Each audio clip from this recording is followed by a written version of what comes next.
Сябры, вітаю вас на маёй онлайн-трансляцыі. Мы знаходзімся ў горадзе Чачэрску. Тут неўзабаве адбудзецца агітацыйны пікет за Святлану Ціхановскую. З учарашняга дня праход на агітацыйныя пікеты адбываецца праз дагляд, міліцэйскі дагляд. Тэрыторыя, калі гэта не стадыён, то ее абносяць агароджаю. Ну вось зараз ужо все это так адбываецца. І я нагадаю, што ўжо агітацыйныя пікеты з удзелам давераных асобаў кандыдаткі адбыліся ў такіх гарадах, як Добруш, Ветка, Хойнікі, Рэчыца, Светлагорск, пасёлак Октябрьскі. Ну вот сегодня мы ў Чачэрску. Пакуль яшчэ на гэтым месцы прыкладна. Просто так люди все растусаваліся, нехта яшчэ праходзіць міліцэйскі пост, некаторыя просто неяк так па перыметры пасталі, што цяжка вылічыць колькі людзей. Ну, я думаю, што зараз чалавек 30 ужо ёсць на гэтым стадыёне. Гэта стадыён, школьны стадыён школы нумар 2. Яшчэ хацела бы вам сказаць, што імаверна, што ўжо пачаліся такія прэвентыўныя пасадкі актывістаў, лідараў меркавання. Вось, напрыклад, учора быў затрыманы адміністратар суполкі і стваральнік суполкі Хойнікі «Краіна для жыцця» Яўген Васількоў. Яго забралі з дому міліцыянты, і ён абвінавачваецца ў непадпарадкаванні міліцыі. Ну, звычайны такі традыцыйны артыкул міліцэйскі для пераследу актывістаў, палітыкаў, журналістаў. Ён зараз знаходзіцца ў Ічу, і 3 у панядзелак, 3 жніўня ў 10:00 будзе суд над ім. І, конечно, 99,9%, што будзе адміністрацыйны арышт. Такая самая сітуацыя, ну, крыху іншая сітуацыя адбылася з жлобінскім актывістам Віталём Грыцковым. Ён некалькі месяц таму яму прысудзілі адміністрацыйны арышт, але адразу яго не адбыў, яго адпусцілі дадому, а пазаўчора яго выклікалі ў міліцыю, нібыта там па іншай справе, а потым там ужо ў міліцыі сказалі, што а цяпер ты паедзеш на Ічу Жлобіна і будзеш адбываць свой 15-дзённы арышт. І, ну, атрымліваецца, што падчас выбараў гэтага актывіста Віталя Грыцкова ўжо не будзе на волі ў горадзе. Вот люди подтягиваются, уже все больше и больше людей з'является на площади, на стадионе. Давайте я вам зараз покажу.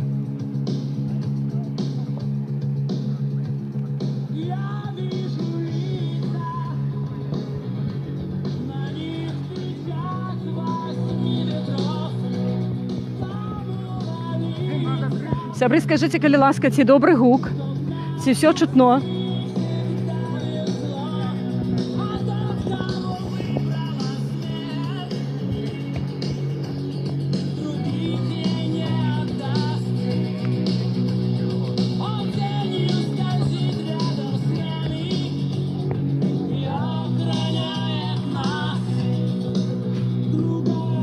Дзень добры. Онлайн-трансляцыя. Можете адказаць на некалькі пытанняў? Да. Скажите, калі ласка, вы же вызначыліся з кандыдатам? Да. Можете прызнацца, хто гэта? Нет, пока нет. Нет. Скажите, а чаго вы наогул чакаеце ад сёлетніх выбараў? Я думаю, может, перемен. Нужны стране перемены. А якія трэба вам перамены? Ну, как бы все, не знаю, все на одном, как бы, как всегда. Я не знаю, ну, я думаю, лучшую сторону. Ну, от конкретно, вы жыхар Чачэрска, так? У Чачэрску колькі людзей пражывае? Больше 10 тысяч. Каля 10 тысяч, так? Вот что вам конкретно трэба, каб больш комфортно жить, каб адчуваць себя больш задоволенным? Маленький город, как бы, и работы здесь мало, ну, как бы, Скажите, что тут есть з вытворчасці? Ну, адміністрацыйнай этой бюджетнай арганізацыі зразумела ёсць, там школы, суды, шпіталь, а што з вытворчасці тут ёсць? Завод, наверное, только, и швейная... Який завод тут? Винодельческий завод. И фабрика, наверное, Стацкевич, все как бы. ДЭО, ну такие вот организации, как бы, и все. Больше нету такой работы, больше, где куда устроиться, как бы, ну. Де людям працювати? Як мужчини, де вони працюють? То, наверное, на Россию ездит, и тут сейчас закрыта граница, а так на Россию в основном ездят. Ищут участников, ну, государство, как бы, мало заработок, государство. А у участника, люди, основной участник Россия, нужно ехать, ну, чтобы прокормить семью. Вот так вот, как я думаю, так. Ну, я знаю, что так у нас, наверное. А скажіть, будь ласка, а як ви оцінюєте цю виборчу кампанію наогул? От, з одного боку влада, з другого боку громадство.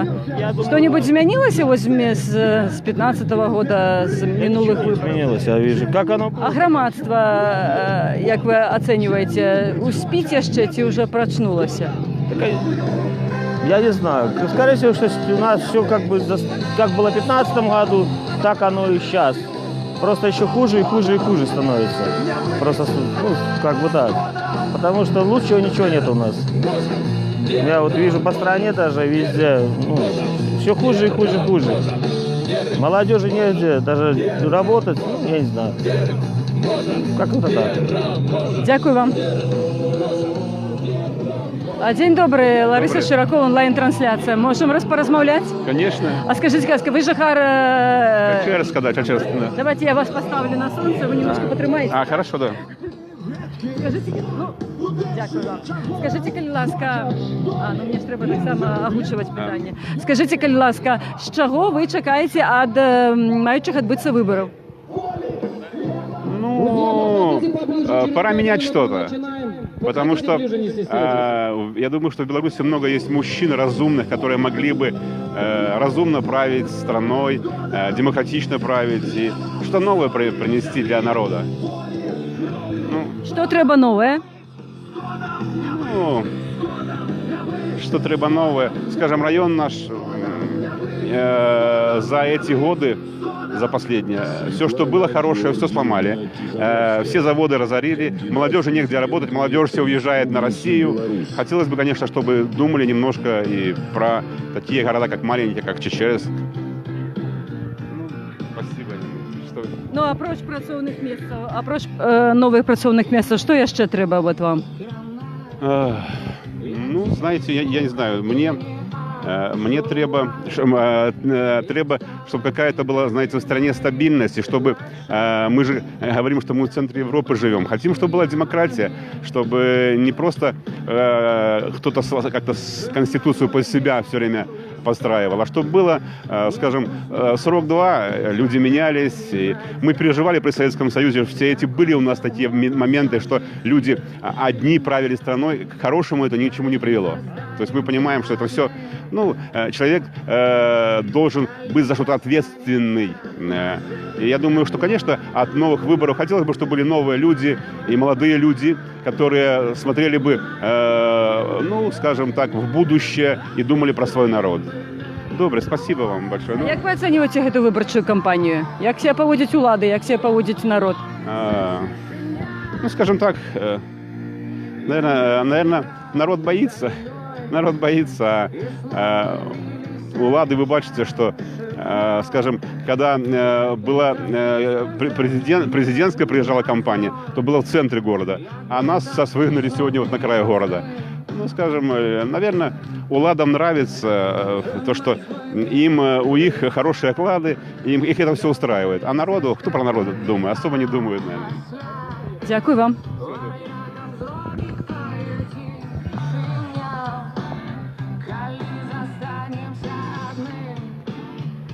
День добрий, онлайн-трансляція. Можна задати вам питання? Нікому? Що ви чекаєте від виборів? Справедливости чекаем. Якої справедливості вам треба? Прозрачных выборов, прозрачных подсчетов этих голосов. Вот этого только и ожидаем. А наколькі імаверна, што такое адбудзецца? Якая верагоднасць того, што у нас будуць сумленныя выбары з сумленным падлікам галасоў? Человек вообще живет надеждой, и мы надеемся, что будут справедливые выборы. Ну, але надзея павінна на чымсьці грунтавацца, это ж не павінна быць вера в цуд, да? А вот адбудзецца цуд, і Ермошына пачне лічыць. Ну, тут тоже надо верить, понимаете? Говорит, не ждите чудес, чудите сами, да? Поэтому вот надо... Якія механізмы, як прымусіць уладу все-таки лічыць галасы? Ну, самим быть честными, в первую очередь.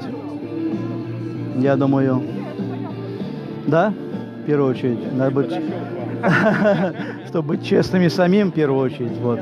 Поэтому мы примушим. Хорошо. Скажите, а як вы оцениваете паводзіны ўлады і паводзіны грамадства? Што-нибудь змянілася вось в минулой кампании? Ну, конечно, изменилось. Немножко люди проснулись, как бы сказать. Вот. А чаму люди прачнуліся? Чаму раптам яны прачнуліся? Устали спать, наверное, уже. Надоело спать. Лежали баки? Да, устали спать, поэтому. Вот, наверное, проснулись немножко. Не все, конечно. Ну и, как вот говорит, может, боязнь прошла какая-то. Дякую вам. Дякую. Вот распочинается уже... Понимаете, знаете, зачем мы приехали вообще? И кто мы такие? Да, инициативная группа Светланы Тихановской. Приехали сделать страну для жизни.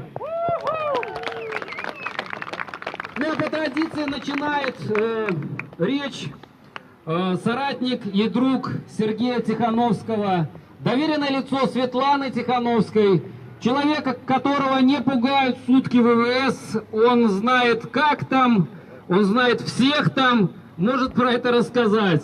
И не только про это. Встречайте, Юрий Власов.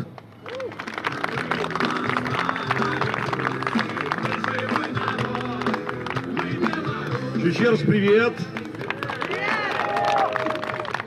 Знаете, наверное, уже 10-й пикет у нас, или 9-й, я не помню, вот по малым городам. Мы ездим по регионам, ездим потому, что действительно в регионах люди зачастую обделены информацией, и очень сложно ориентироваться. И судя по нашему предыдущему опыту, наверное, у вас также. Мы, в принципе, знаем, мы понимаем ваши проблемы, и поэтому с особой радостью приветствую вас сегодня здесь, уважаемые чечерцы. Прошу прощения, да, вот видите, теперь уже буду знать. Ну, про себя много рассказывать не буду, много информации есть, даже есть местные люди, где он здесь, мы с ним вместе отдыхали от нашей деятельности в Гомельском ВВС, был я там и с Сергеем вместе. Сергей, да, я считаю его своим другом. Примерно год назад мы совместно с ним начинали вот этот проект, который называется «Страну для жизни». И примерно год назад мы сидели в студии в Гомеле и размышляли, что нужно делать, чтобы действительно стала у нас страна для жизни. Каким образом начинать, к чему двигаться. И, кстати, год назад тоже много говорили о грядущей президентской кампании. И тогда, год назад, Сергей говорил, что я даже блогером не буду участвовать, потому что у нас нет выбора, потому что у нас избирательное законодательство не работает и все выборы фальсифицируются. Прошел год, вы видите, как поменялась ситуация, правильно?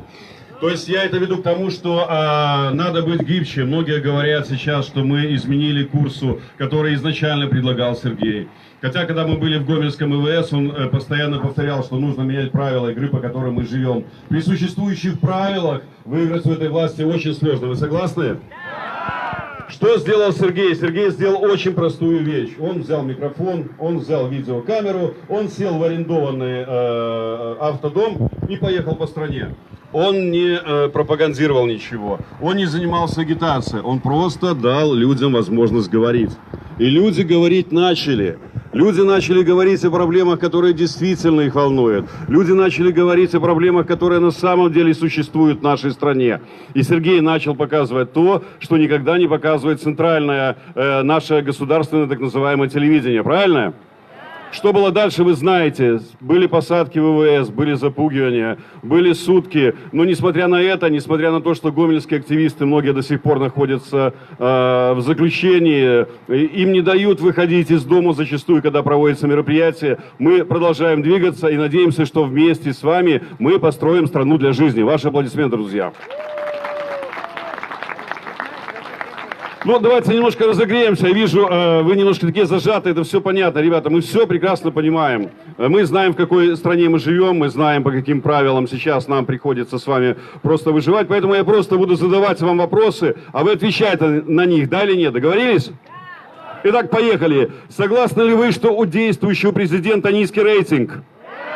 Согласны ли вы, что все политзаключенные в нашей стране находятся в тюрьмах по сфабрикованным делам? Согласны ли вы, что альтернативных кандидатов посадили в тюрьму только потому, что за них было большинство? Да!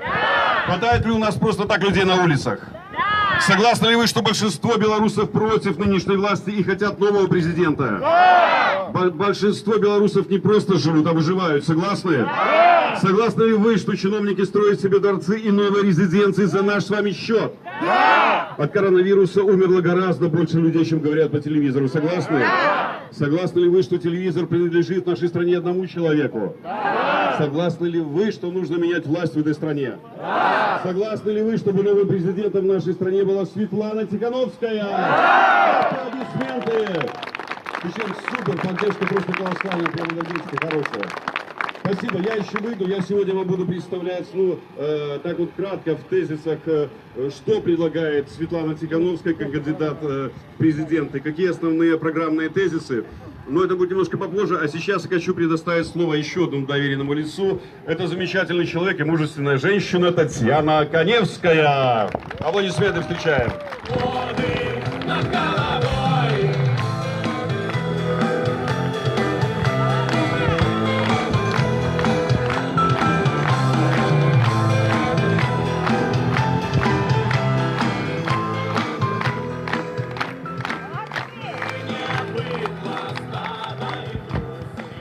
Это аплодисменты были для вас, не для меня. Я не настолько сильный человек на самом деле, как кажется. Я просто очень люблю свою Беларусь, люблю свою семью. Я обожаю своих родных и близких. У меня 4 сыновей, 3 внуков. Я очень хочу, чтобы мои дети не боялись ходить и внуки по улицам, чтобы они имели возможность встать в очередь и похлопать просто по улице и за это не садиться в автозак. Я очень этого хочу. Я хочу начать, конечно же, свое выступление со слов благодарности нашей милиции, которая сегодня будет поддерживать порядок у нас с вами на нашем мероприятии, но также обратиться к ним, чтобы они не препятствовали людям, которые заходят сюда. Если человек с собой несет свой перочинный ножик, я думаю, что в этом нет ничего страшного, потому что на самом деле мы здесь все мирные люди, мы не собираемся ничего делать плохого. Милиция с народом! Это точно.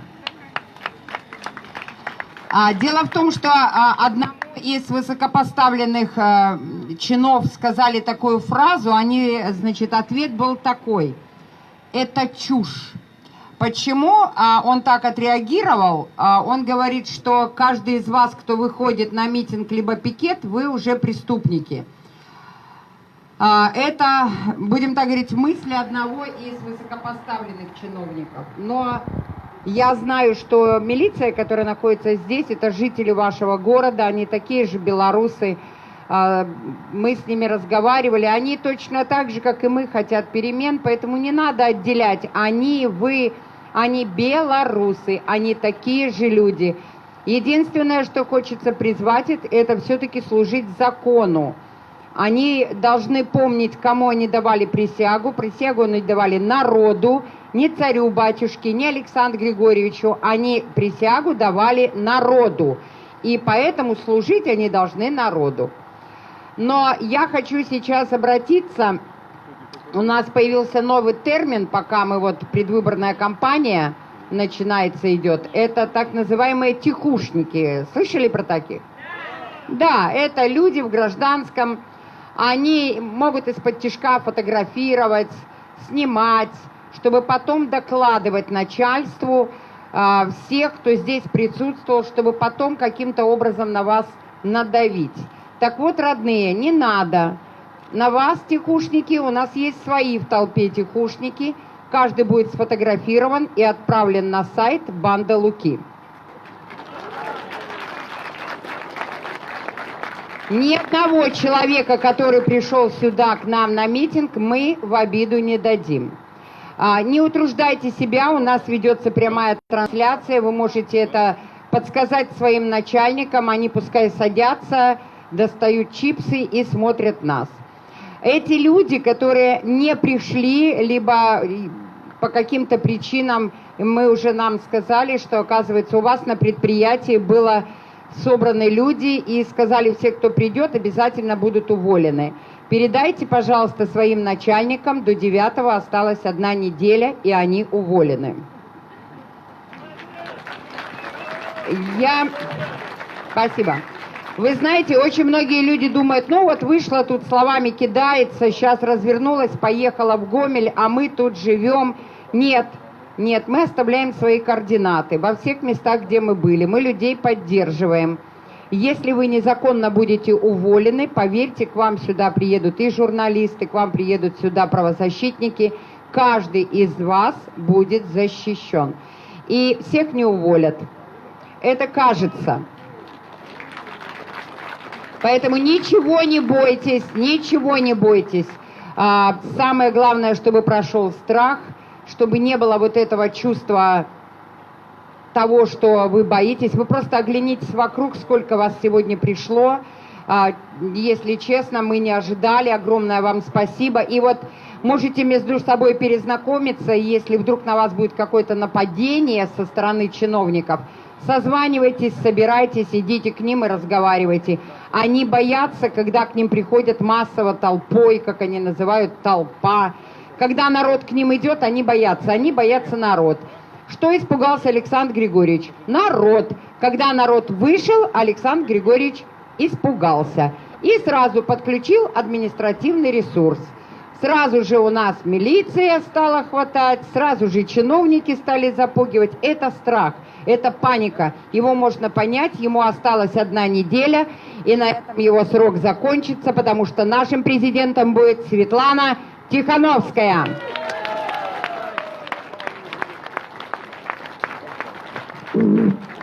Да, друзья, это 9-й митинг, на котором мы присутствуем. И буквально со вчерашнего дня у нас такое нововведение. Начали присутствовать в большом количестве сотрудники правоохранительных органов. Ну, нам же интересно, ранее их не было, а теперь вчера в оцеплении что-то около 28 человек стояло. Аж 2 подполковника было. Вот. Мы пытались задавать им вопросы с микрофона, но вы сами понимаете, к микрофону из них никто не выйдет и в толпе вот так что-то выкрикивать не будет. Но в приватной беседе, мы же раньше приезжаем, в том числе и с вашими сотрудниками пообщались. Так вот, я про вчерашних пока говорю. Такая фраза прозвучала, милиция все-таки с народом. И это не бред, как заявлял высокопоставленный чиновник. Аплодисменты нашим друзьям. Не все там настолько плохи. Понятно, что есть оборотни в погонах, но далеко не все хотят жить в этой стабильности. Многие хотят жить в стране для жизни. День добрий, можна запитатися у вас? А чому ви за Світлану? Ну так, я хочу за нее, все. Мне нравится. Чому? Потлумачте, чому? Ну, она честный человек. Який? Честный человек. Ну, стоп, я не умею говорить. Кто-то может после посмотреть записи, также посмотреть потом на себя. Когда мимо вас проходит камера, можете сделать такой жест, вы помните, да, вером можем, переможем. Потом будете просматривать со своими друзьями, там, возможно, детьми или внуками, и говорить, что мы участвовали в освобождении Беларуси. Аплодисменты вам. День добрий. Можна задати вам питання? Скажіть, будь ласка, що ви чекаєте від виборів? Ну, мы ждем от выборов, других выборов, нормальных выборов, за нормальную Беларусь. А нормальна Білорусь, це як? Это которая Беларусь реально для жизни. Другой Беларуси мы не видим. Яка ситуація у Чечерську? Ну, мається там едукація, медицина, зайнятість, умови праці, ставлення керівництва. Ой, это вообще такой, знаете, вы серьезный вопрос задали. Ну, что-нибудь из того, что я перелечила, что самое болючее для вас? Болючее для нас у нас это реальная зарплата. Вот это у нас реально. Какая у вас реальный заработок?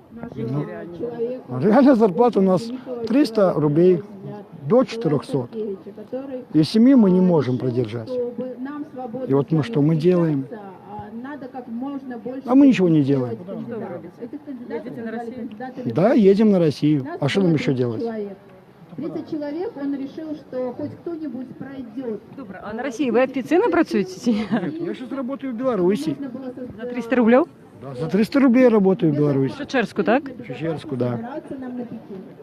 В Чечерску работаем за 300 рублей. І жонка ваша працює, так? А моя жена вообще работает на полставки. Это за 150 рублей в месяц. И нужно содержать ребенка и всю семью. А сколько вам годов? Мне? Мне 33.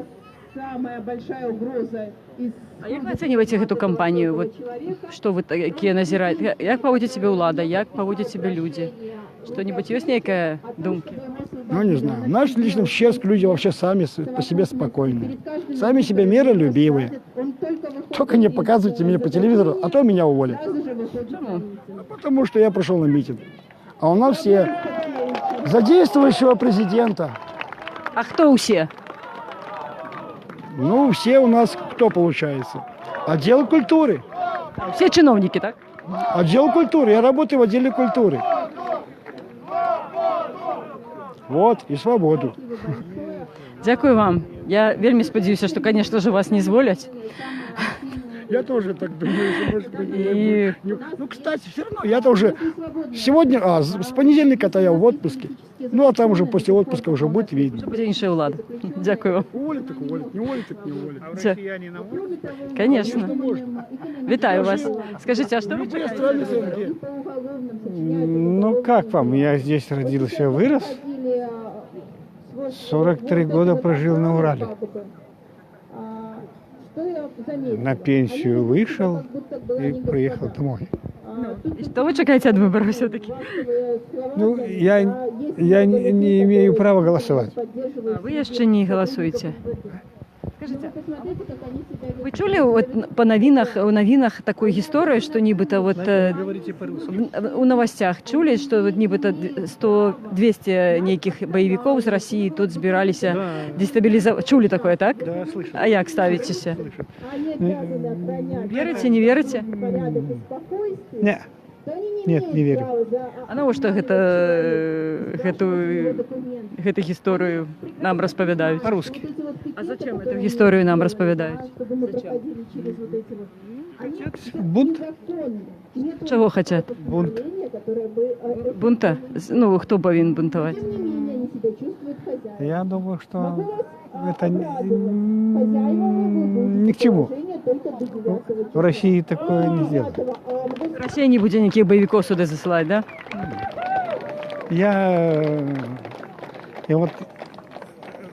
Я сам Залевский. Родился и вырос. Ну, 43 года прожил на Урале. Дякую вам. Дякую.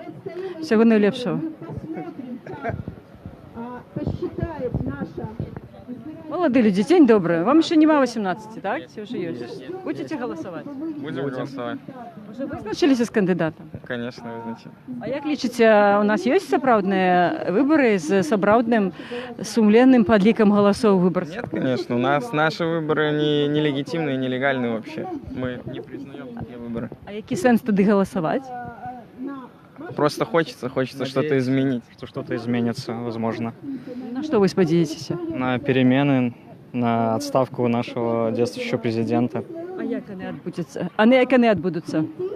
Ну, не знаю. Надеемся, что что-то случится, что-то изменится и все. Ну що може здаритися, що примусить Лідію Ярмошину полічити голоси? Не знаю, не знаю. Не знаю, что может случиться. Добре, а як оцінюєте наогул, як ідея та виборча кампанія? Наскільки вона демократична, наскільки у всіх кандидатів огульні умови для агітації? Ну, людей много собирается, очень, как видите, даже в таком городе, как Чечерск, пришло довольно много людей. Тут чоловік 250, напевно, так? Так, и, ну, то есть люди обудились, громадство обудилось, так? Люди проснулись, наконец-то.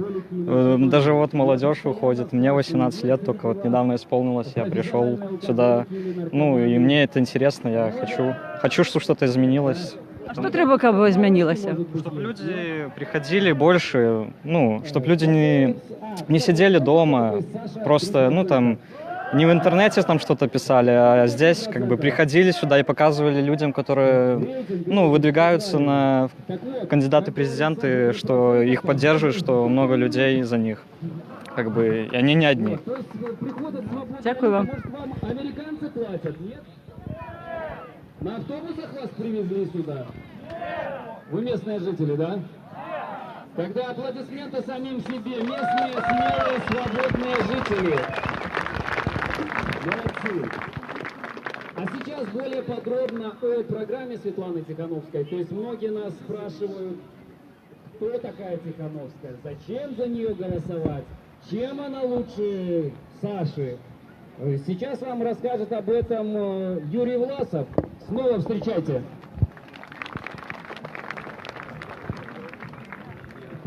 Спасибо большое, спасибо, друзья. Ну, я всегда, когда приезжаю на такие агитационные мероприятия, которые... День добрий, можна запитатися? Лариса Щуракова, онлайн-трансляція. Скажіть, будь ласка, чого ви чекаєте від виборів? Ну, изменений Яких? в лучшую сторону. Яких конкретно? Ви місцева жихарка, так? Да. Працюєте? Працую. Ну, хочется для детей нового будущего, вот хочу сказать. У меня 3 сыновей, поэтому я хочу, чтобы они прожили новую жизнь, не такую, как я прожила, А яку ви прожили у чечерське життя? тяжкую. Я не хочу больше говорить, потому что не хочу пока. Дякую, дякую. Добре. Там не совсем экономисты, почему-то у нас считают, что выстраивать будущее нашей страны нужно только экономисты. Я перепрошую, день добрий, можна порозмовляти? Не будет. Существует несколько групп людей, которые занимались бизнесом. То есть это люди, которые... День добрий, молоді люди, можна порозмовляти? Стартапы, какие-то производства. Скажіть, чого ви чекаєте від виборів? А можете повернутися до мене? Ну, вы знаете, хотелось бы лучшего какого-то в жизни, в стране. Ну, а так... А як ви собі уявляєте лучше Просто, життя? как вам сказать, честных выборов и все на этом. Больше ничего не хочется. Ну, що нам дадуть чесні вибори? Ну, то не Мы відбудуться. все увидим. То, что произойдет, это все будет видно на экранах на всей стране. Когда произойдут честные выборы, это все будет все заметно. Добре, а коли відбудуться нечесні, несумленні Я вибори? не могу этого, я не могу об этом сказать. Будут Що будете ви робити? Ну, от 9-го. Ви почуєте? А чего решили, что будут нечестно? Давайте исходить из того, пока они же еще не состоялись. Вот состоятся, Уже и будем видеть, 25 что это. годів вони вже відбувалися на всіх уровнях. І вони були не сумленными, не признавалися в ОБСЕ. Вы решили, что они были нечестные. Потому что чтобы ОБСЕ не признала ниводные выборы. Ну, это не признало европейское сообщество. Ну, давайте Какое признало? Российское? увидим, что будет сегодня. То есть на данный момент, на то, что состоится. Ну и все на этом. Я думаю, что будет все честно. Ну, хотя, как бы считать... Свое мнение, я свой голос оставлю, за кого считаю нужным. Вот и все. То есть вы верите, что его поличат, так? Что он будет уличен вашему кандидату? Ну, вы имеете в виду, то есть мой голос будет увеличен кому кандидату? Вы проголосовали за Дмитриева и ему, да? Вы это имеете в виду? Я думаю, что да. Дякую вам. Первое, что необходимо сделать, это поднять реальную заработную плату. Первый пункт, который предлагается, он обобщенный. Я уже не День добрий, молоді люди. Можна у вас запитатися? Скажіть, як ви оцінюєте цю кампанію виборчу? Не знаю, посмотрим. А сочите наогул по новинах, сочите, що відбувається під час кампанії? Слышал. Пока выводы делать не будем, посмотрим. Чечерские люди все-таки осторожны в своих оценках, так? А вы что думаете? Мне нечего бояться. А кому есть что бояться? Ну вот видите, как говорят, что значит по предприятиям, которые люди работают, если пойдут на этот послушать, что говорят, значит завтра уволят с работы. Вот видите, как. Верите в это? Кое может быть? А кто его знает? Руководителям власть дана, они что угодно могут утворить. Так что побаивается народ. Еще запуганный, уже до такой степени его запугали, что по улице невозможно пройти. А чему так отбывается? Как, не понял? Ну, чему народ такие запужаны? Не знаю, это надо вот у народа спросить. Ну, вы не народ? Я народ. Вы не запужаны? Я не боюсь, о чем мне, я пенсионер. Мне ничего не сделают. Дякую вам. Я плохого ничего не делаю. Дякую.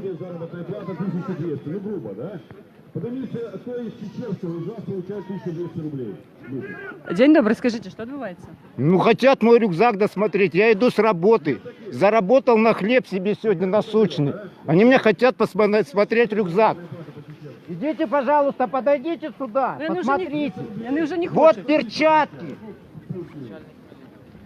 Вот ключи. Вот маска. Вот фонарик. Вот маска еще. Вот ключ. Вот нож. Что ты еще хочешь от меня? Скажите, а чего вы такие злованы? Почему я такой озлобленный? Ну, потому что они всех доглядают. Потому что я получаю копейки. Я не вижу ничего, ни работы, я найти работу не могу. Я хочу перемен. Скажите, а чему вы не можете найти працу? Только не кричите, я ж не... Мне просто возмущение захлебывает. Ну, они всех доглядают. Скажите, чему вы не можете знайти працу? Потому что меня никуда не берут на работу. Чему? А если есть работа, то 300 рублей меня не устраивает. Они получают по 600, по 1000. У вас буде можливість каля мікрофона сказати гучно. Прошу прощения, меня просто бесит. Як вас зовут? Давайте знайомитися. Меня зовут Евгений. Євген, у вас буде... Евгений Копытов меня зовут. Євген, зараз буде... Евгений Владимирович. Я зараз буде вольний мікрофон, у вас буде можливість гучно про все розповісти. А со мною можна спокійно поговорити. Жень, чому не можете лотковаться на працу? Я отработал в колхозе. Я на ботинке у матери занимал деньги. Зарплату получал, не кричите, занимал добро? у матери деньги, еще на ботинке. Что ты смотришь? Женя, вас зараз затримають. Да пусть забирают, я трезвый человек. Что они от меня хотят? Я за этого человека. Проверьте этот рюкзак, он полностью пустой. Слушайте, потому что я заработать не могу. Понимаешь? Я не могу заработать себе на хлеб. Я понимаю, я сам не могу заработать. Но у него... День добрый, Лариса Широкова. Скажите, чему вы не можете себе заработать? И там ничего нет. У меня 4 детей. При этой власти я не могу. Может подождать. Видишь, меня берут интервью. Потому что у меня 4 детей, а за 200 рублей работать, я пробовал в колхозе работать. Мне только на коммунальные нужно 200 рублей. Я ездил на Москву, но в связи с коронавирусом я сейчас сижу дома. Вот и все, не могу, как бы в колхозе... А чего вы чекаете от выборов? Перемен, что у нас будет работа и достойная оплата. И мы не будем бояться за своих детей. Почему вы боитесь за своих детей? По декрету 18 приходят, забирают, просто по беспределу забирают детей, и потом как бы, я считаю, как с целью выкупа, потом полгода у нас изымают, заставляют работать и снимают деньги. Вы сами прошли про постановку на СОП, да? Сами прошли про это? Да, у меня детей забирали. И когда я выполнил их все требования, через 1,5 месяца, они мне сказали, что 1,5 месяца это слишком малый срок. И продержали, покуда не прошло 6 месяцев, только вернули тогда детей. Поэтому я боюсь за своих детей. А чому вони вас поставили на СОП? Ну, вони вас хотели Чому не отобрали дітей? Яка підстава була? Они приехали на второй день Пасхи, забрали детей. Срочно на Пасху я выпил. Вот и все. А когда забрали, сказали, закодируйтесь, и тогда отдадим детей. Свойственно я понял, что если я закодируюсь, я признаю, что я алкоголик. Я не закодировался, но жена им поверила, пошла закодировалась, но детей все равно не вернули. Зараз не вернули вам детей? Нет, сейчас они дома, это было 4 года назад, это было в 2016 году. Ну, дякую вам. Они вон даже Тримайтеся. в полном обмундировании стоят, получают хорошую зарплату. А я езжу на работу в Россию, не могу, блядь, работать здесь, а ты в своей стране. Что ты смотришь? Говори. В бордовой куртке, который был в детдоме. Зрозуміло.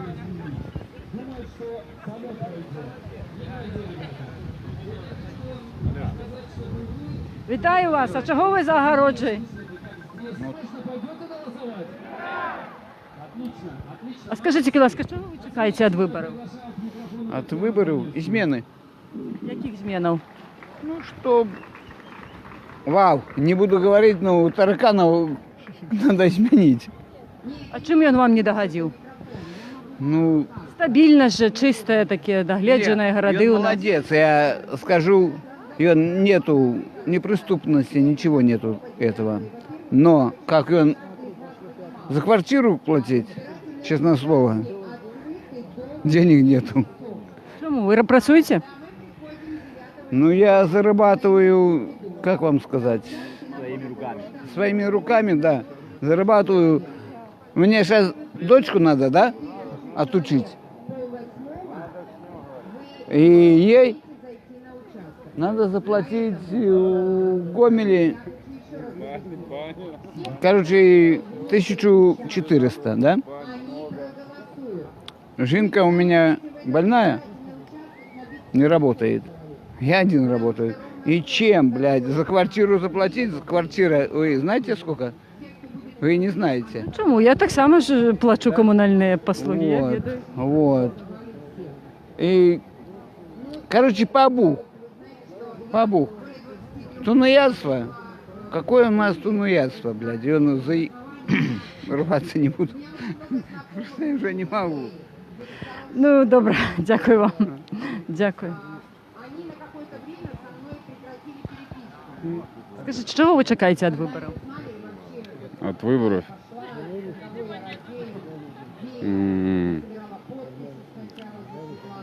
Ну, наверное, каких-то перемен. Яких? Каких? Що вам треба, щоб відчувати себе більш комфортно? Больше комфортно. О, это Бути задоволеним життям своїм власним в Україні. очень хотелось. Що треба? Що треба? Ну, кажіть, що вам треба? Что треба? Ну, наверное, зарплат выше каких-то. Чтобы, наверное, власть была более лояльная к простому народу. А чим нелояльність влади проявляється? Як вона проявляється? Ой, ну, в каждой отрасли по-своему, наверное.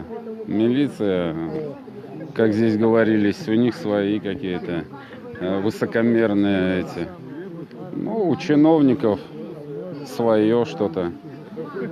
Поэтому хотелось бы, чтобы уже было, все были равны как-то немножко. Скажіть, ви сочите за виборами, за новинами?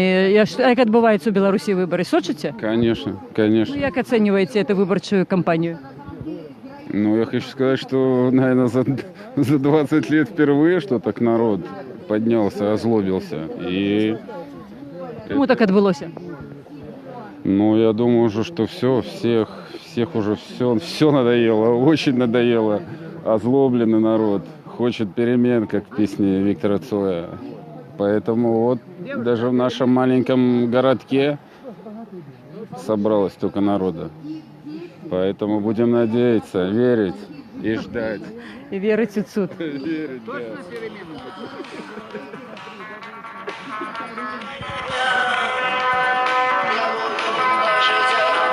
Актуальная песня Виктора Цоя на все времена. Дякую.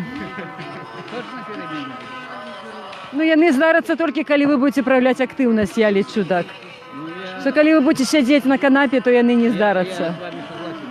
Кожны павінен нешта рабіць, каб перамены адбыліся. Ну и думаете, он усатый уйдет? Я лічу, што это будзе залежаць ад масавасці протестаў. Я не веру ў выбары. Я лічу, што яны будуць сфальсіфікаваны. І ад таго, наколькі масавыя будуць вулічныя пратэсты в Менску и в крупных городах, будет залежать... В Менску я видел, да? Там хорошо, там и 67, 63 тысячи. 60 тысяч было на концерт. Ну, это концерт легальный. Але, ведаеце, одна справа концерта, другая справа, калі люди выходят и мусят сустракаться твар у твар з АМАПом, бачить автозаки, бачить водометы. Так и он и останется, я думаю, да? Я вот с вами разговариваю, я думаю, бля, муха. Просто зараз ніхто не може сказати, як буде розвиватися події. Але то, що люди реально... Боятся. Ну, я не бояться, але реально вони вже не хочуть більше, не підтримують більше Лукашенко. Это уже реально. Это реально, да. Но все равно. Всех бабушек, как они скажут. И все так думают. Я вот ходил к бабкам, да, разговаривал с ними. Их устраивая пенсия, я говорю, бабульки, если он выберется, бля, закручивай гайки так, что, ну, я рваться не хочу, но это будет вообще. Дякую вам, тримайтеся.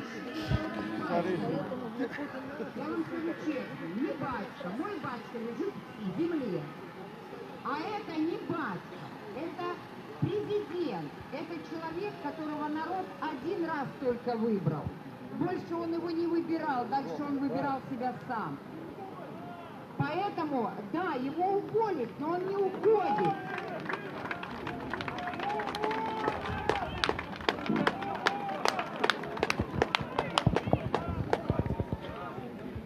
Уходи! Уходи! Уходи! Уходи! Уходи!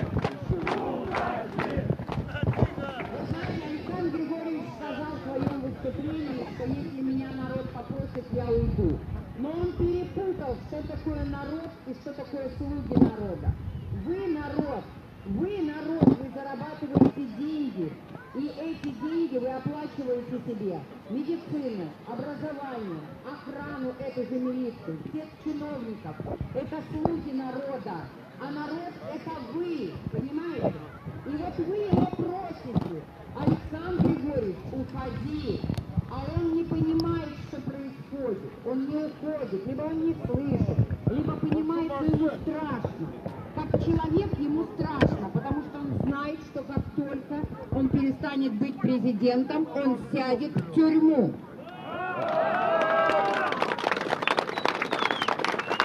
Он прекрасно знает и понимает, что его место в тюрьме. Он по каким-то причинам отменил смертную казнь. Но я думаю, что новым законом у него не будет смертной казни. Он будет сидеть в тюрьме и видеть, как страна поднимается без него.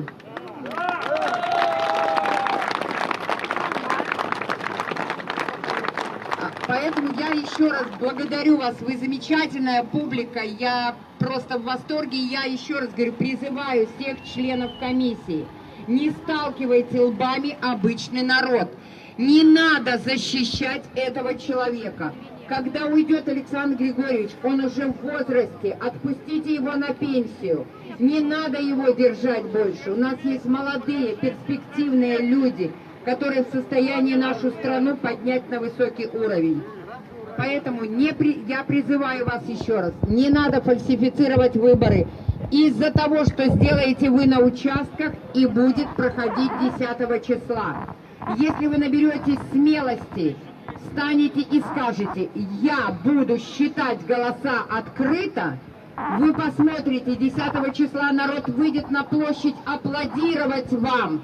И тогда вместо того, чтобы мы увидим, что стоят ребята ОМОНа по 20-25 лет, навстречу таким же своим соратникам, матерям и женам, они будут обниматься, народ будет ликовать. Я прошу вас, призываю к тому, чтобы не фальсифицировать эти выборы. Ну и сейчас немножко разогреться, все замерзли. Я предлагаю с вами зажечь ваши мобильные телефоны и спеть почти что гимн наших выборов.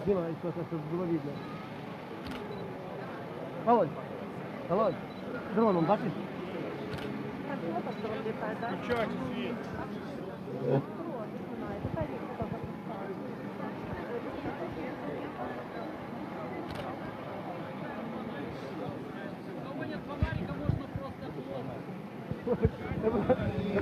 Нормально взять, да? Здесь этих стен стоять не должно, так пусть они рухнут, обветшавшие давно. И если ты надали плечом, и если мы надали вдвоем, то стены рухнут, и свободно мы вздохнем.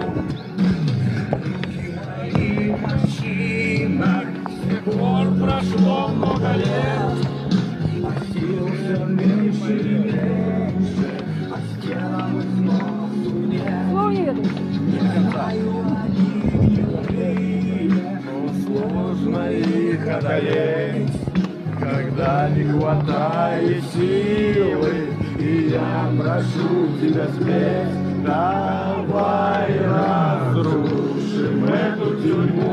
Здесь этих стен стоять не должно, так пусть они рухнут, отвечавшие давно.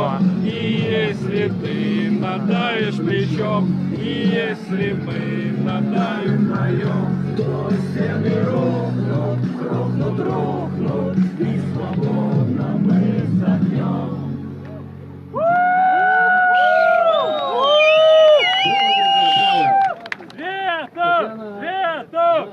Затронула такую, да, Света, конечно, Света. Только Света. А почему Я Света, перепрошуюсь, кстати можна говоря? задати питання? Чого ви чекаєте від виборів? Что победит Тихановская. Свет победит Светлана. тьму, отлично сказано. І що? Ну, переможе, і що? Що відбудеться? Изменится наша жизнь к лучшему. Треба, щоб помінялося ваше життя. Ну, чтобы мы жили в свободной стране. Победоносец, знаете? Георгий достатки. Победоносец.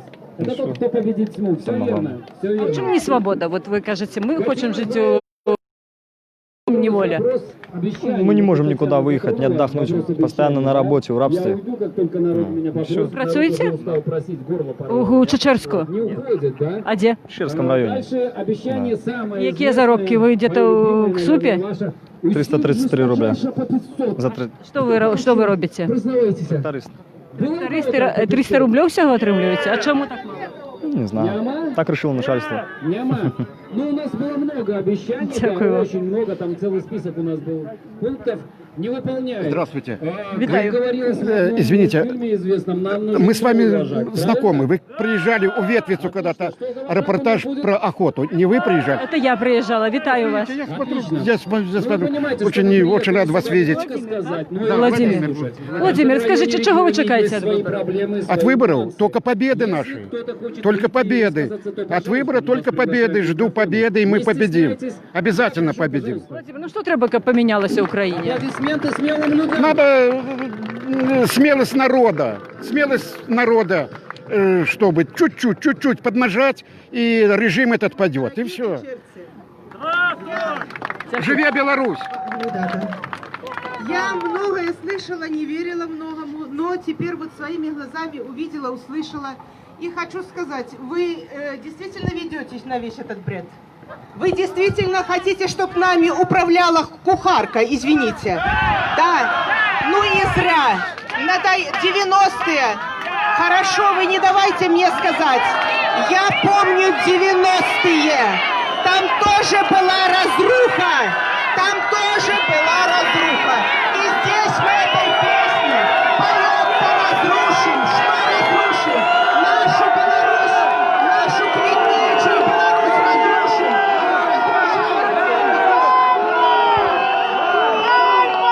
Дорогие чечеряне, белорусский народ створальник. Вспомните 20-е годы.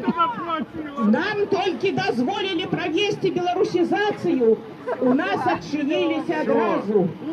Высшие установы, Наши театры, Академия наук, белорусский народ стваральник, Воин ён света. грабовщик. Мы сегодня сотворили себе кумира, порушивши первый Божий заповед.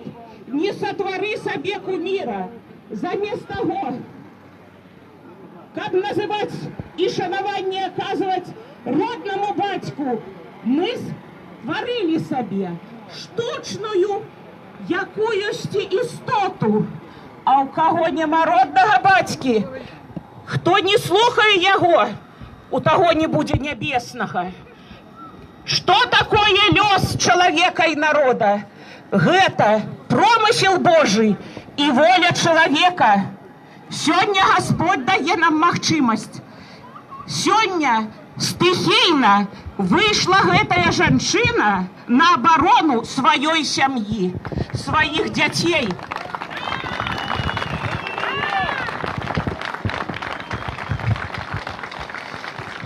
Я сёння ў гасцях у Чачэршчыны, але мае корні тут, мае родныя магілы тут. Мой дзядуля, які вызваляў Кенігсберг 43-го года, дайшоў. У яго у пасведчанні ў военкамаце было написана родная мова беларуская. Мой расійскі дзед загінуў пад Смаленском. Сёння беларусаў раздзялілі на моўных прыкметах. На любых сёння адны збіраюцца у трушчобах, хоць вось гэты стадыён я не лічу трушчобай. Гэта была буслянка, гэтая школа нумар 2. Гэта такая светач у нашым жыцці. Тут шмат таленавітых настаўнікаў працавала і зараз працуюць. Тут такія былі выхадцы ў людзі, на іх трымаецца таксама зямля. І калі мы сёння, хто закліча на плошчу? На плошчу сёння народ гоніць улада. Я ніколі ў жыцці не галасавала б за Сергея Ціхановскага. Мяне разбудзілі яго сюжэты. Але калі гэтага чалавека ні за што пасадзілі ў турму, ведаеце, я сёння буду галасаваць за іх, таму што я ведаю Паўла Северынца, я ведаю Мікалая Статкевіча, якія на алтар жыцця беларуса паклалі ўласнае жыццё. Ведаеце, мы сёння нікому не пагражаем.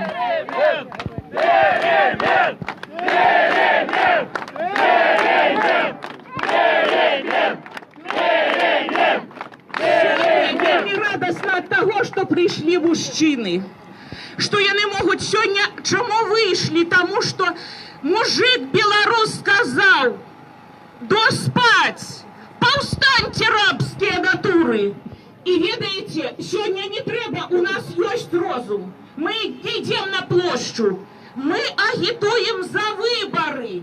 Пры савецкай уладзе мы агітавалі за выбары. Гэта было заўсёды свята, таму што пасля гэта пачыналася новае жыццё. 26 гадоў – гэта вялікі тэрмін, гэта гісторыя. І сёння пакаленні наступныя скажуць, якія яны былі. Але і сёння мы можам сказаць, што шмат было цудоўнага. Але ж нельга так, што 26 гадоў і адзін чалавек. Я 42 гады працую настаўнікам. Праз мае рукі прайшло тысячы людзей. Прабачце. Значит, я прошу наставников быть честными. Я прошу служить народу. Мы тоже добро працавали. Президент добро працавал. Так и мы жили и добро працавали. И были лауреатами президентских премий. Але сегодня потребны краине перемены. Пробачьте за долгое говорение. А мы ложили. Молодец! Молодец! Молодец! Спасибо. Хлопцы, люди добрые, нам отступать нема куды. Напереди Москва. Так что, снова поедем на Москву строить дворцы олигархам московским, российским? Или свое будем строить? Так вот и подумаем, сколько можно жить у болоте. Дуру, обману. 26 годов верили, Сколько ж можно? Или послухаем ветра свежего сегодняшнего, дыхнем все-таки свежим ветром и поверим людям свежим. Коли все-таки нам довелось жить в этом свете подоркой ночной, наверное же мы повинны еще быть не просто в метриках записанным строкой. Все, что хотел сказать.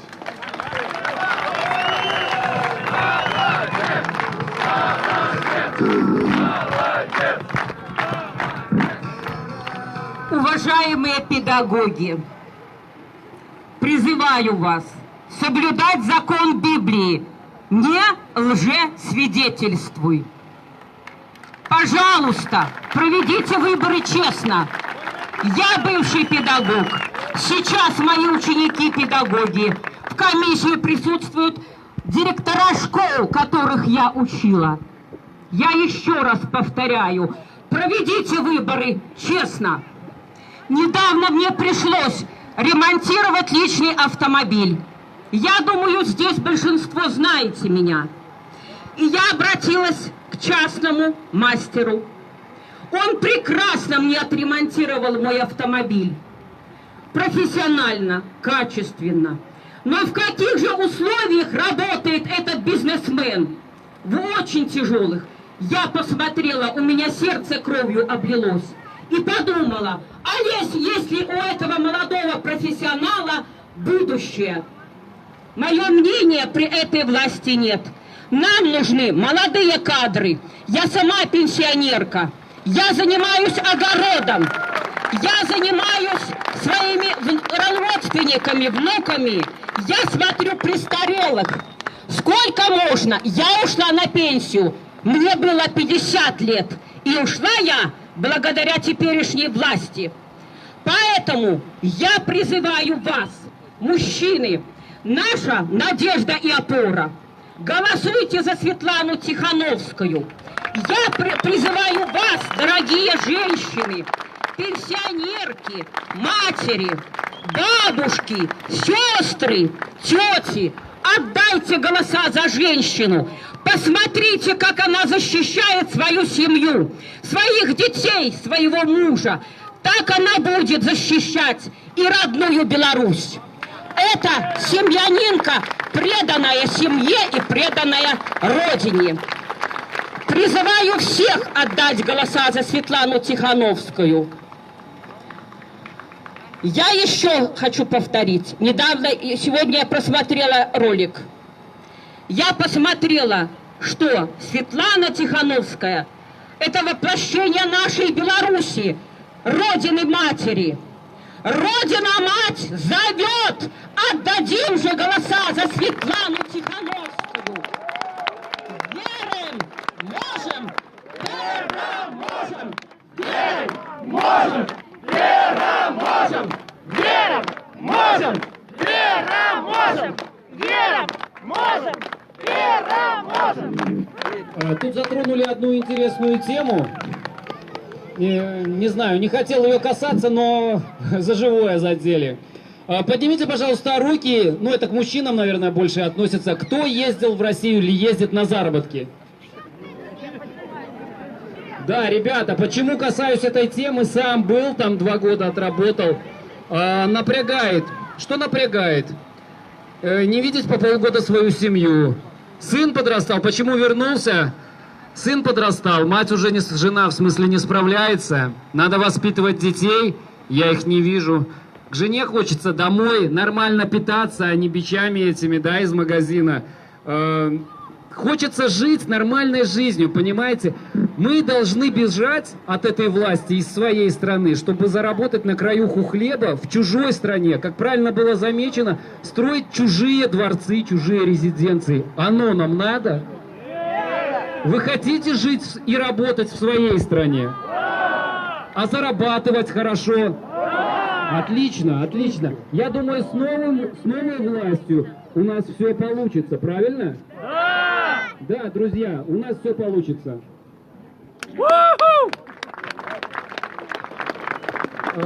Так, кто еще хочет выступить? Да, пожалуйста, подходите. Ладно, хорошо, пока вы собираетесь с мыслями, мы можем по-другому поступить. Кто из вас мне скажет, что такое страна для жизни? Можете просто выкрикивать из толпы, я не знаю, из собрания, из вашего... Проект! Что? Проект! Тихановская, отлично, ну правильно. Дзень добрый, можете запытаться, Лариса Широкова, чего вы чекаете от выборов? А вы с какой... А вы из какого СМИ? Белсат. Ну, от выборов я считаю, что в первую очередь нужно добиться сменяемости власти, независимо от того, кто придет. Потому что политически, или политтехнологи давно пришли к выводу, и в принципе так и происходит во всех цивилизованных странах, важно не то, кто придет, а важно, чтобы была именно смена. Потому что это является одной из основных сдержек и противовесов в системе государственной. Если власть не сменяется, то человек, который приходит к власти, он не боится последствий своих поступков. То есть он никаким образом не отвечает за свои действия. И в конечном счете, понимая то, что он никогда не будет отвечать за свои поступки, он в целом перестает, во-первых, что-то делать полезное, а во-вторых, начинает жизнь исключительно ради себя. И это в лучшем случае. Последствиями таких действий, как правило, является в лучшем случае просто деградация. Но чаще всего из-за того, что властные какие-то структуры и в целом лидерские должности и так далее, и в первую очередь президентская, а за нее очень часто, очень сильно идет конкуренция, ему так или иначе нужно создавать систему, при которой он будет подавлять протестные настроения и возможность какой-то смены власти. И это в конечном счете... Як поменять все-таки уладу? Во умовах, коли нема реальных выборов. Как добиться реализации права выбирать уладу и быть самим обранным во уладу? Смотрите, буквально недавно я читал, даже не полностью, а просто заметил статью BBC, где была проведена аналитика уже по произошедшим ситуациям, когда удавалось сменить власть, которая долго не сменялась. Как пришли к выводу, наиболее эффективными являются в первую очередь это мирные протесты, потому что они чаще всего в 50% случаев приводят к сменяемости власти, в зависимости противовес силовым каким-то действиям революционным. И в целом около 3,5% выхода людей, которые живут в том или ином государстве. Достатково, как бы натиснуть на уладу, да? Достаточно для того, чтобы запустить процесс сменяемости, либо реформ, либо в целом сменить власть. Так что поэтому сообщать как можно шире и больше информации своим знакомым, друзьям, не бояться говорить об этом, рассказывать им о том, что есть альтернатива. И чтобы как можно больше людей включалось вот в эту мирную, законную деятельность. А як ставитесь до агульного страйка? Забастовки? Знаете, все зависит от того, какая стратегия выдвигается лидерами. Если лидеры, допустим, считают, что можно попробовать это, то примусить уладу сдаться, как она капитулировала из экономичных причин. Смотрите, страйк, если, допустим, как в России был страйк, да, лидеры оппозиционные решили, что все, бастуем, и все не приходят. Действуем так. Если лидеры оппозиционные принимают решение, все идем на выборы и действуем так, то чтобы не раскалывать общество и чтобы сила у этого движения была максимальная, нужно делать так, как призывают делать лидеры. То есть, если мы будем тянуть в разные стороны, если, допустим, в данном случае кто-то пойдет голосовать, из тех, кто, допустим, даже здесь приходит, а кто-то будет бастовать, то мы растянем по факту эту энергию, которая здесь заключается, и она ничего просто... Я маю на увазі, коли, наприклад, не відбудуться реальні вибори, так? І влада застанеться, і статус-кво заховається, як один із варіантів, не про вибори, типа вибори, а про страйк. Это потім, я не про зараз. Будет уже. Коли влада не відбудеться про мирний протест, не зміниться. Так следующие выборы будут только через 5 лет. Нет, так а того, что нам привязываться до выборов? Страйковать можно и у вересні, и у костричнику, и у листопаде. Мы говорим вообще о страйке в целом. Да. Имеется в виду не выходить на работу. Да. Итальянская забастовка. Альбо прийти и не працевать. Как мера давления на власть, это, конечно, очень эффективно, но опять же, все зависит от количества людей. Если это 3% будет делать достатково? 1 из 10, допустим, 1 из 100 или 1 из 1000, то никакой ситуации, ну, что это не повлияет, ни на что не повлияет. А если это будет делать каждый второй, то, естественно, да, тогда ситуация быстро изменится. 1 месяца хватит такой забастовки. Но Ви же Харчачерська? Ви же Харчачерська? У вас некая политологичная эдукация, если что? Меня? Ну, что Нет, ты так я просто... не знаю, просто человек, который смотрит по сторонам, а не только себя под ноги. Дякую вам. Вам спасибо. Всего доброго. Она говорит спокойно о том, что давайте... Чего вы чекаете от выборов? Давайте мы Я считаю, что будет то же самое, что и на прошлых выборах. Ну, Тихановская какие-нибудь 5-7% накинут, а большинство будет за действующего президента. Президент Что вы будете робить 9 жнивня, коли вам обвесять, ну, что Лукашенко традиционно набрал там 70-80%? Что будете вы робить? Ну, Вот эта женщина, которая сегодня первая вышла... на революцию не пойду. Понимаем, что Почему? человек отработал. Зарплату она Не хочу получит. получить уголовку. Я думаю, что даже премию дадут, потому Ну, что... Як влада поменяется, коли мы Президент всеми будем... силами сейчас старается поднять свой рейтинг. Вот, например, там приехали 200 россиян, 33 задержали. Как они хотели свергнуть власть, если у них, по сообщениям того же БТ, у них были там доллары, были рубли. Было Вірите у гэту гісторію, що, яку нам БТ розповідає, що це нібито люди, які мелися дестабілізувати ситуацію в Білорусі. Ви вірите у гэта? Нет. А на що гэту гісторію нам розповідають? Ну, чтобы поднять рейтинг. Действующий президент понимает, что какая у него сейчас поддержка. И он сейчас хочет показать, какой он сильный президент, как он защищает суверенитет страны. Может быть, хочет выторговать цену на нефть. Дякую вам. Потому что все остальные, мы с вами понимаем, это спойлеры, это люди для оттягивания голосов, не более того.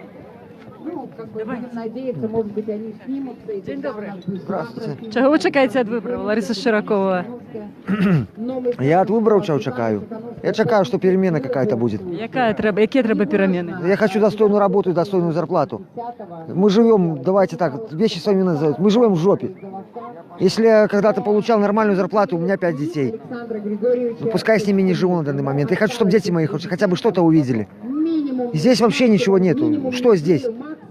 50 рублей зарплата? 500 рублей в месяц. Это в лучшем случае. Здесь в Черске я не могу найти заработу. Здесь ее нету. Она в природе здесь не существует. Вы на Россию ездите? Я ездил на Россию 16 лет. Сейчас в Волковыске проживаю. Тоже там ни о чем. Страна ни о чем стала. Ни жизни, ни работы, ни будущего. Абсолютно. Я не знаю, что сказать. У меня слов нету. Его, это батька, извините за выражение, нахуй сядька. Он нафиг здесь не нужен. Ну, он достал всех. Всех достал и все. Вот друг мой стоит. Он тоже всю жизнь проездил по заработкам. Зачем они ему? Он хочется семьей. Я семью из-за заработка потерял. Потому что действительно, как сказал парень этот, полгода в России сидеть. Ну, понимаешь, приезжаешь домой, а там 45-й размер стоит. Ну, и не споришь же не будешь. Ну, он допек.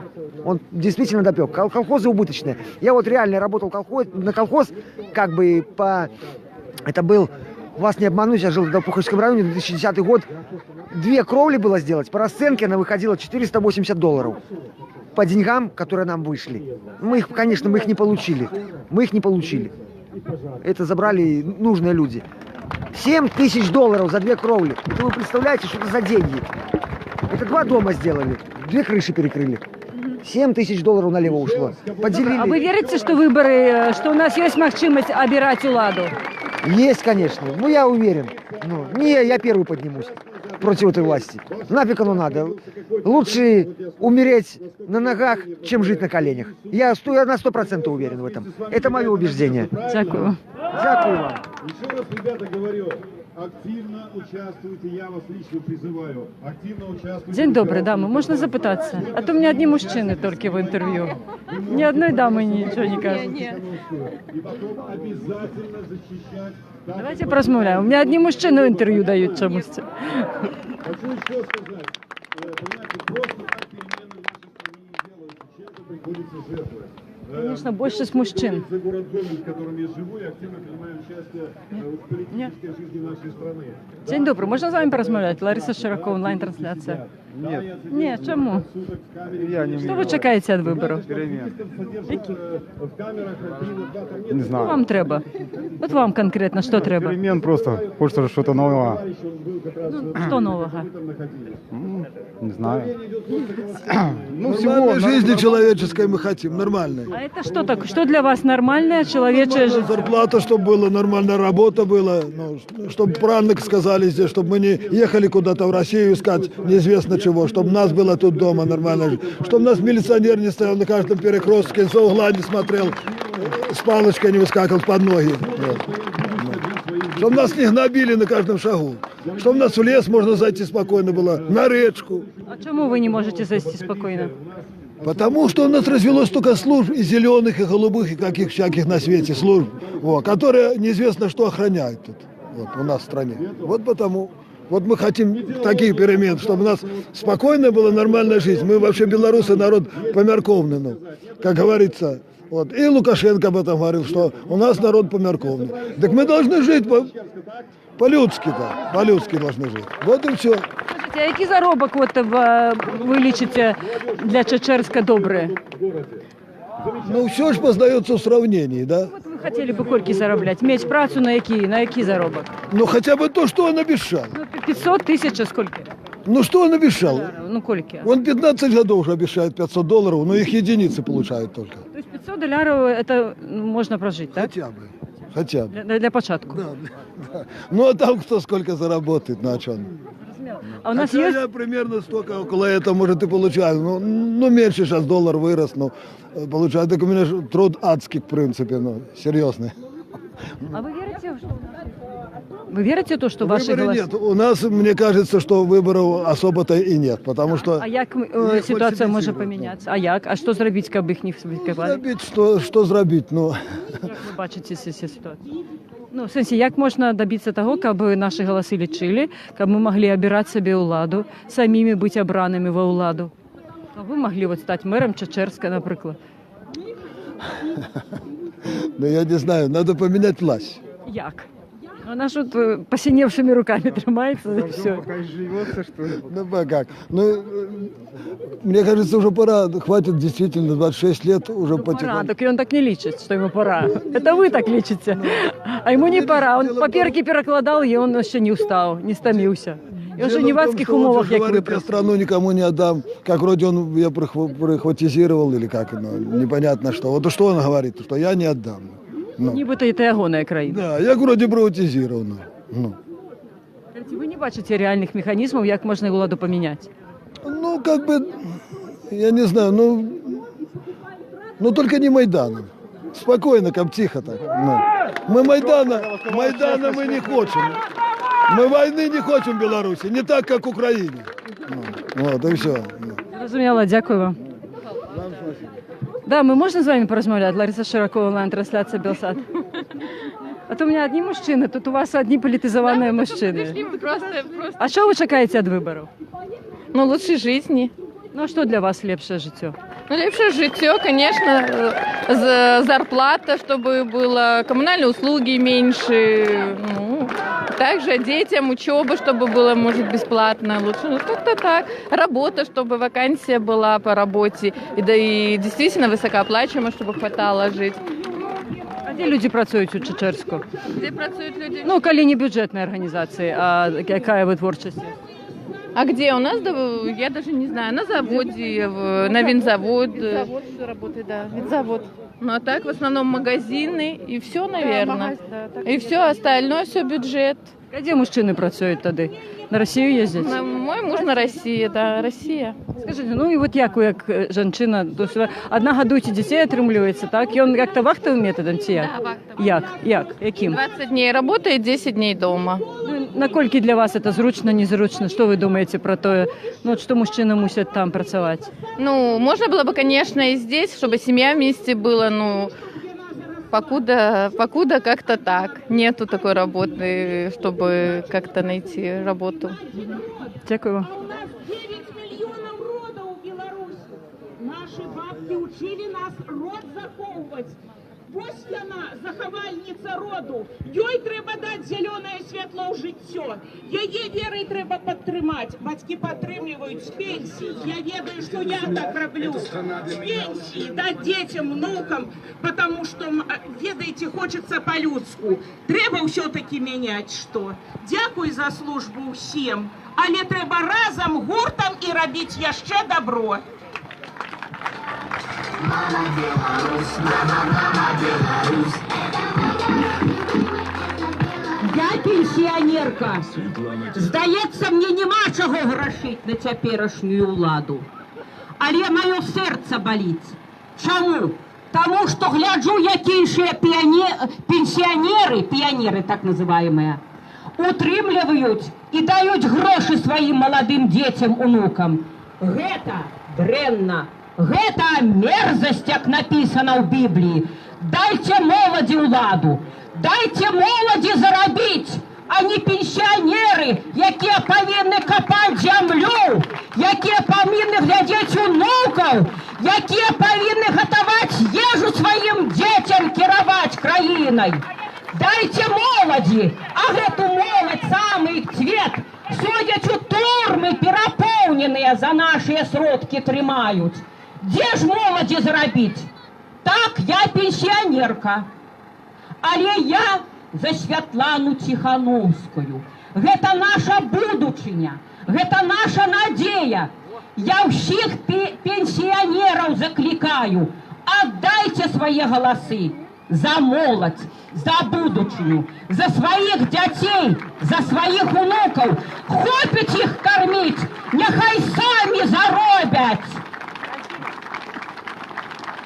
Чтобы по другому колу выступавцы пошли. Поскольку у нас за 26 годов открылось государственных предприятий, а столько закрылось. А если бы не предприниматели, что было бы в Чечерску? Вы все, что хотел сказать. Ребята, честно хочу сказать, ого-го, у вас девушки тут. Вот, давайте еще раз девушки поаплодируем, не запомнили, как зовут. Прям таки вот до слезы. А вот эти девушки, так это вообще, это ваши чечерские зорки, вот две, вот. Обратите внимание. Я понимаю, понимаете, вот мы много где бываем, не только на митингах, но и приходится общаться с людьми и в столице, и в областных центрах. Но вот чечерский какой-то дух, он особенный, понимаете, и мужчины вроде тоже стоят, мощные, красивые такие, сложенные, но женщины у вас тут, я понял, рулят. Давайте им похлопаем, поаплодируем. Это неплохо, ребята, это честно неплохо, это замечательно. Аплодисменты женщинам и девушкам Чечерска. Спасибо вам большое. Ну, если есть желающие, пожалуйста, у нас, в принципе, как бы по пикету все. Сейчас мы можем с вами лично пообщаться. Мы специально оставляем для этого, ну, в районе получаса, потому что мы строго регламентированы до 22, вы знаете. Если мы опоздаем, нам будет такая атака, как они называют, да, делать. Ну вот, поэтому, пожалуйста, можете подходить к нам, можете говорить, мы открыты, мы будем рады ответить на вопросы, если какие-то у вас возникнут. Ну и можете сфотографироваться, мы не рок-звезды, люди постоянно просят, пожалуйста, можем мы это сделать. Итак, еще раз спасибо, Чечерск, что пришли сегодня сюда. Все приходим 9 числа. Только 9-го, никаких досрочных голосований. Отдаем свой голос за Светлану Тихановскую и защищаем свой выбор. Всем пока!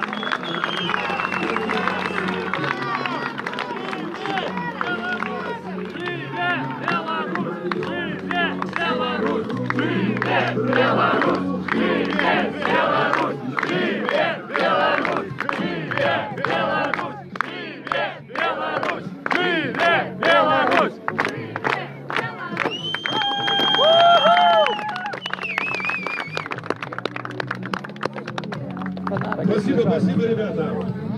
Поем, если эту песню, и мы начинаем собираться, а вы подходите к нам и начинаем уже говорить лицо в лицо. Договорились?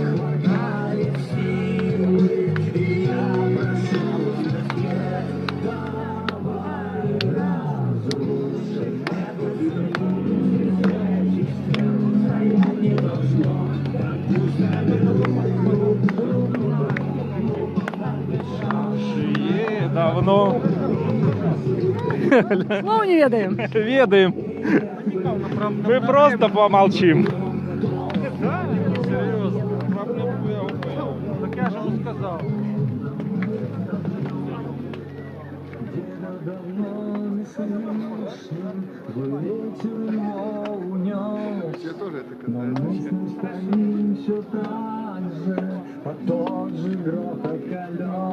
И когда кто-то проходит мимо, я стараюсь погромче петь ту песню, которую спел он, прежде чем умереть.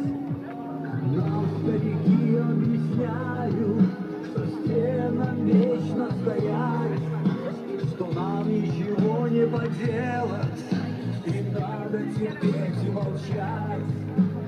Эта история длится. Какая тишотка. И чтобы поставить мне точку, есть только один ответ.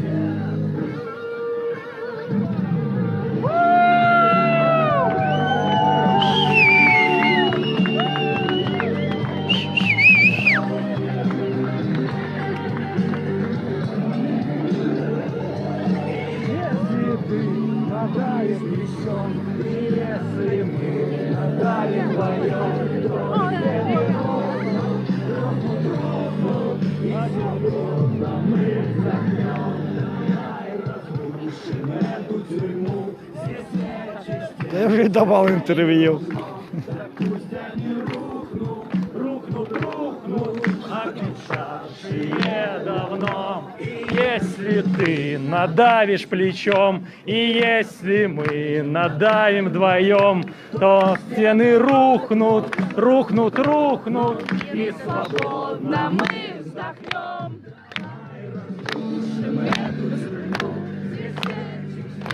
Стоять не должно, пусть они рухнут, рухнут, рухнут, исчезавшие давно.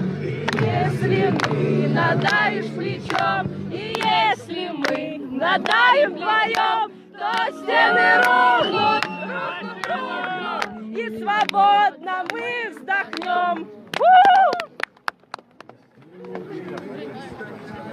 Какие прихожие девушки? Видишь ли эти стены, за ними мы все живем. И если мы их не разрушим, то даже вот здесь гнием. Я отключил разницу. То есть здесь этих стен стоять не должно. Так пусть они обещавшие. За Светлану Тихановскую. Мы любим свою страну. Я уверен, по-своему знаем. Ну что, традиционная фотосессия с доверенными особами, с активистами, с портретом Светланы. Давайте поглядим. Это наши края. Это родина наших ребят. Вот, с вами хочу сфотографироваться. Лера, дай телефон.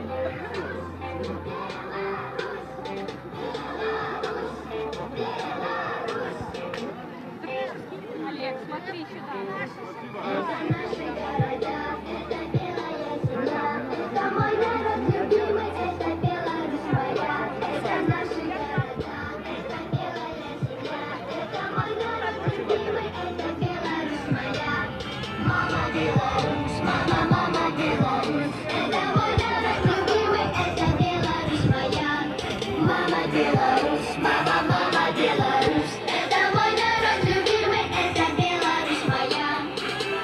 Я белорусский парень, и ты знаешь, я так горжусь этим.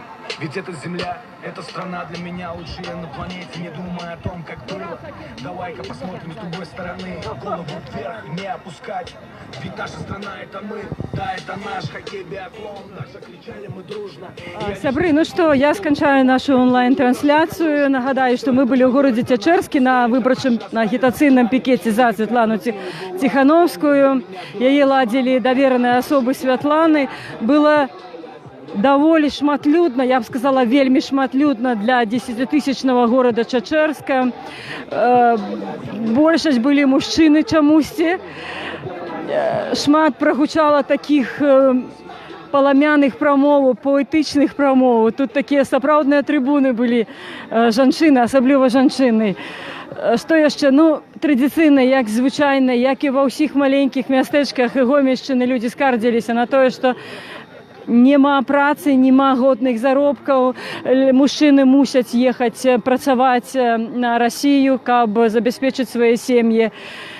І ўсе выказвалі спадзяванне, што ўсё ж такі 9 жніўня адбудуцца перамены і адбудзецца змена ўлады, якая так патрэбна зараз Беларусі. А я развітваюся з вами. Заўтра мы ўбачымся ў горадзе Петрыкаве, адкуль я буду весці таксама онлайн-трансляцыю. Всяго найлепшага і дзякуй, што вы былі з намі.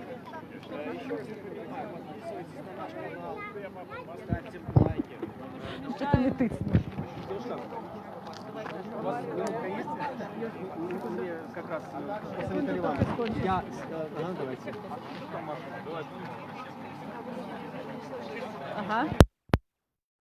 Значит, вот молодой человек сказал вам обратиться. Я писал статьи, да, вот как раз по тематику выбора, вот это наша ответственность, всего прочего. Я отсылал с просьбой на Бай, на Тукорг, на Вилледж там и так далее. Я говорю, что вот, если вы не против, то есть вот почитайте, и мне скажете, ну не ваш формат, значит не ваш формат. Никаких ответов я не получил вообще, по электронке отсылал. Вот вообще, ну как бы не совсем вежливо, я считаю, то есть даже нет, да. Вот, ну, может, есть какой-то вариант, просто отослать, чтобы... Да, это свой взгляд, но он, понимаете... А не вам мясцовой такой специфики? Ничего такого? Нет такого. Ну, где это? В нашей газете нет, на телевидении нет. То есть просто я же не говорю, что там не ваш формат, все не вопрос. То есть мне кажется, много есть на эту тему. В последнее время написал. Это размышление, это аналитика, да. Может, только она в плане нравственности, в плане вот после всего вот этого. То есть я считаю, это сейчас главное, потому что вот пробудить совесть у человека, да, который вот и убрать его страх. А як вас кличуть? Владимир, слушайте, ну запишите вы какие-то мои координаты, и я не ведаю. Я могу на один сайт вам 100% поставить, но там вельми маленькая наведывалась. Ну, зато вы можете рассылать с посылки. У вас будет магчимость самим шарить этот материал. Да? Я писал на Тутбай той же Ольге Лайко, да, по-моему, Лайо, как ее фамилия, да, у нее? Я же просто на Белсате працую, так я Тутбаевцев не ведаю. Да, тоже как бы она сказала, что вот вы знаете, у нас там не форматы, что-то